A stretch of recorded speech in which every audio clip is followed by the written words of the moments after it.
"Remember your place, Agnes," is an example of how Nathan views himself higher on the social hierarchy than Agnes and therefore feels power over her. It becomes apparent that Nathan expects to be treated like a king, and by using a condescending tone, he is alluding to the fact that if she does not keep herself contained, he has the authority to take everything away from her and uses this as a form of manipulation.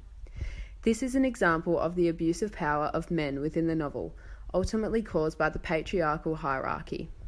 Throughout the text, Nathan's manipulation techniques become evident, such as the way in which he promised Agnes a life with him at his workshop, only for her to find he had promised Sigga the same.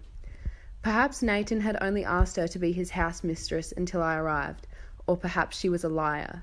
Uses repetition to highlight the certainty and trust Agnes feels in Nathan, which led her into thinking Sigga was being untruthful, as Nathan could do no wrong in her eyes.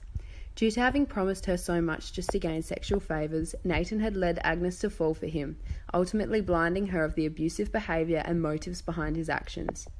Kent uses these techniques to indicate the non-existence of gender equality within historic Iceland, and how men of a high social status abuse their power to mistreat women.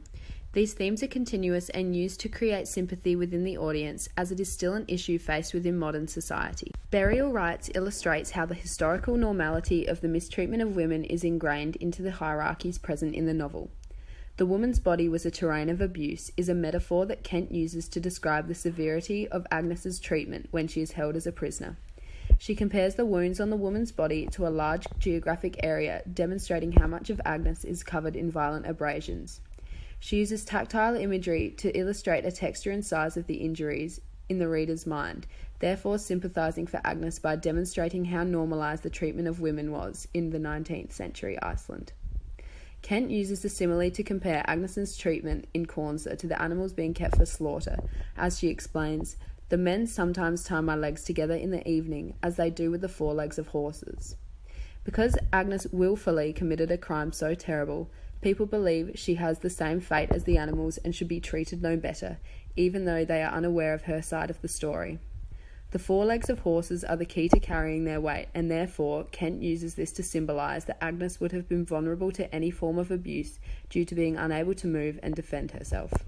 Judgment based on stereotypes is a clear idea in the novel which is demonstrated through the mistreatment of several characters.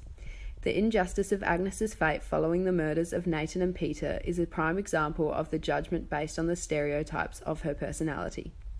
Agnes was stereotyped by Dagger as a bastard pauper with a conniving spirit like you'd never see in a proper maid, which contains a dysphemism to take direct aim at her wealth status, family life and occupation.